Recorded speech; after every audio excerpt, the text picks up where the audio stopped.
From the very beginning, Ellen's spirit was marked by curiosity and determination. While most children her age were content with toys or games, Ellen found herself captivated by the idea of the sea, a fascination that began when she was just 4 years old. Her earliest inspiration came from a book about sailing that she borrowed from her school library. She read it again and again, turning the pages until they were worn and creased, her imagination painting vivid pictures of wide oceans and daring adventures. For Ellen, the sea was not simply a distant body of water, it was a dream, a challenge, a place where freedom and discovery lived. At the age of 8, she first experienced sailing for real. Her aunt and uncle invited her onto their small dinghy, and Ellen instantly knew that this was where she belonged. The wind in her face, the rush of water against the boat, and the sense of control she had over the vessel awakened something inside her. She was hooked. From that moment on, she dreamed not of toys or trinkets but of sails, boats, and voyages. But Ellen's family was far from wealthy. Owning a boat seemed impossible. Yet she refused to let money stand in the way of her dreams. She began saving every penny she could, keeping her lunch money aside instead of spending it. She even went without sweets and small luxuries, hiding away coins in a jar with the single goal of buying her own boat one day. Her discipline and patience at such a young age amazed those around her. By the time she was just 13 years old, Ellen had saved enough to buy her first dinghy. It was small and second-hand, but to her, it was everything. She named it Iduna and spent hours learning to control it on local lakes and rivers. She capsized, made mistakes, and sometimes felt defeated, but each failure only strengthened her determination. While her classmates were busy with teenage distractions, Ellen was quietly training herself for the life she envisioned. Her passion only deepened as she grew older. At school, Ellen was a bright student, but her heart was always with the sea. Teachers often saw her sketching boats in her notebooks or daydreaming about ocean voyages. She was not just playing with a fantasy, she was preparing for it. She studied nautical charts, read sailing manuals, and absorbed everything she could about navigation and survival. When she turned 18, Ellen made a life-changing decision. Instead of following the conventional path of university or a stable career, she would dedicate herself fully to sailing. Many people doubted her. She was young, small in stature, and had no family fortune to back her dreams. But Ellen was undeterred. With her savings and sheer determination, she set off to work in boatyards, often doing hard physical labor, scraping hulls, painting decks, repairing sails, just to stay close to the world of sailing. Her work ethic and willingness to learn impressed those around her. Ellen was never afraid to get her hands dirty. She learned how boats functioned from the inside out, knowledge that would one day prove essential when she was alone in the middle of the ocean with no one to rely on but herself. Her first real test came when she entered long-distance sailing competitions in her late teens. The races were grueling, demanding both physical stamina and mental toughness. Ellen was often the youngest competitor, sometimes underestimated because of her youth and size. But when the races began, her determination silenced the doubts. She was relentless, focused, and brave in the face of storms and setbacks. By the time she reached her early 20s, Ellen MacArthur was no longer just a girl with a dream, she was a rising star in the world of sailing. Her reputation as someone both fearless and fiercely dedicated was spreading fast. Still, she knew the challenges ahead would be far greater than anything she had yet faced. Part 1 ends with Ellen standing at a harbor, gazing out toward the endless horizon. She was no longer the little girl saving pennies for a dinghy. She was a young woman ready to take on the oceans themselves. The journey of a lifetime was just beginning. With her first dinghy, Ellen MacArthur spent countless hours on the water, teaching herself lessons that no classroom could provide. She learned how to read the wind, how to balance when waves tried to overturn her, and how to recover after capsizing. These early struggles on small lakes and rivers were more than practice, they were training for the resilience she would need on the vast ocean. As a teenager, Ellen's determination stood out to everyone around her. While her classmates were distracted by parties and teenage routines, Ellen was charting courses, studying nautical maps, and fixing boats. At times, people laughed at her obsession, saying she was too young or too small to take sailing seriously. But Ellen knew that every bit of practice, every skill mastered, was a step closer to her dream. By her late teens, Ellen had become skilled enough to compete in small regional races. She was often underestimated by older, stronger sailors, but time and again she proved her worth. She wasn't just sailing, she was strategizing, pushing herself to understand weather patterns, currents, and navigation. Her mind worked as tirelessly as her body. At 18, Ellen faced her first defining choice: to follow a conventional career or to pursue sailing full-time. She chose the sea. With no wealthy family to support her, Ellen took jobs in boatyards, working long hours scraping hulls, painting, and repairing sails. The work was hard, dirty, and exhausting, but Ellen embraced it.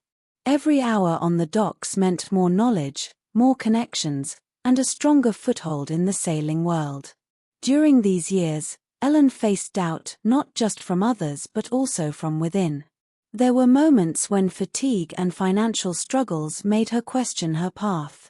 Yet, each time she stood on the deck of a boat, with the wind filling the sails, her doubts vanished. Sailing was not just a hobby for Ellen, it was her identity, her calling. Her big break came when she managed to enter professional solo races. These were not just tests of sailing skill, but of human endurance. In her early 20s, Ellen competed in the Mini Transat, a transatlantic race in tiny 21-foot boats. She sailed alone, across rough seas, battling storms, loneliness, and exhaustion. Many thought she would never finish. But Ellen not only completed the race, she excelled. Her performance stunned the sailing community. The world began to take notice. Articles were written about the determined young woman from Derbyshire who seemed fearless on the water. Sponsors started to offer support, seeing her as a rising talent. Ellen's reputation grew, not just as a skilled sailor, but as someone whose courage and grit outshone her size and youth. With each race, Ellen pushed herself further. She didn't just want to sail, she wanted to test the very limits of human endurance. She trained relentlessly, both physically and mentally, knowing that the challenges ahead would require every ounce of strength she possessed. By her mid-20s, Ellen was no longer just a dreamer from inland England. She was a professional sailor with the eyes of the world on her. But the greatest challenge of her life still lay ahead, attempting to sail solo, non-stop, around the entire globe. Part 2 closes with Ellen standing beside a vast racing yacht, preparing for her most dangerous adventure yet. She tightened the ropes, checked her charts, and looked out at the horizon. The journey that once lived only in a little girl's imagination was now within reach. But it would test her in ways she had never imagined. In 2004, Ellen MacArthur stood on the deck of B&Q Castorama, her state-of-the-art trimaran, preparing for the greatest test of her life, to sail alone, non-stop, around the world and attempt to break the record for the fastest solo circumnavigation. She was just 28 years old, but her name was already known in the sailing world. Now, she was about to etch it into history. The challenge was immense.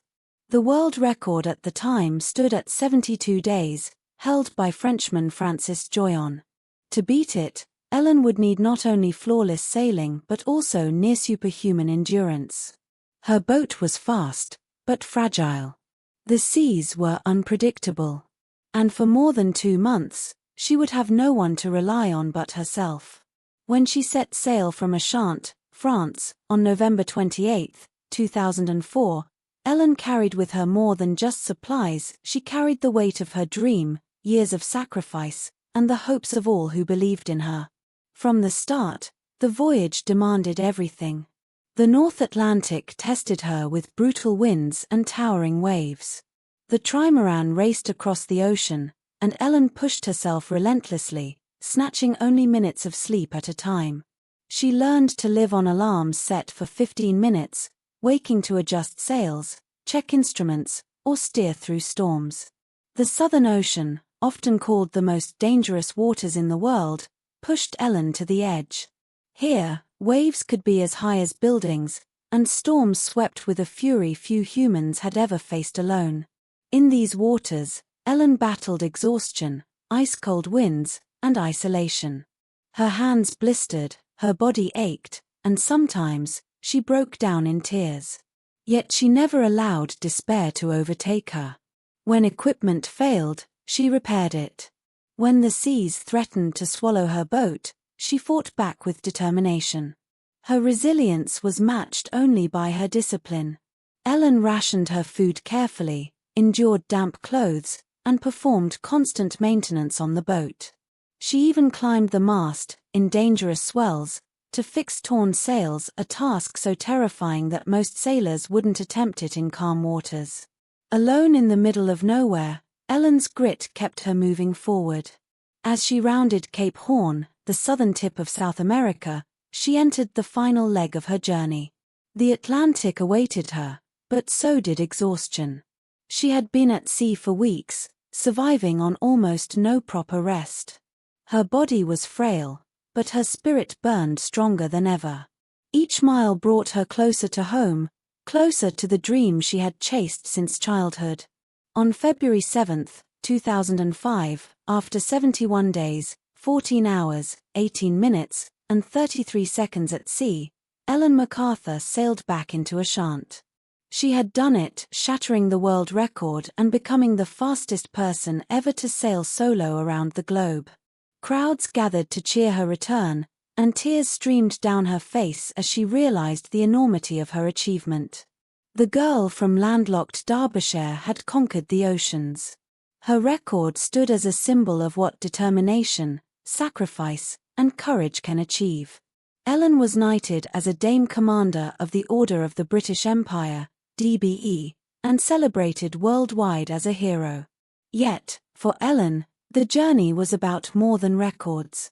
It was about proving that no dream is too big if you are willing to fight for it. In the years that followed, Ellen shifted her focus. She used her fame and influence not only to inspire others but also to advocate for sustainability and the environment. Having seen firsthand the vastness of the oceans and the fragility of the natural world, she founded the Ellen MacArthur Foundation, dedicated to promoting a circular economy and protecting the planet. Her story continues to inspire countless people across the globe. From the little girl who saved pennies for a dinghy to the woman who circled the earth faster than anyone before her, Ellen MacArthur showed that greatness is not born of privilege or size, but of vision, courage, and relentless determination. Part 3 closes with Ellen standing not at sea, but on land, smiling as she speaks to young dreamers, telling them that impossible is only a word until someone proves otherwise. Her record-breaking voyage may be behind her, but her legacy sails on, reminding the world that even the boldest dreams can be reached if you dare to chase them.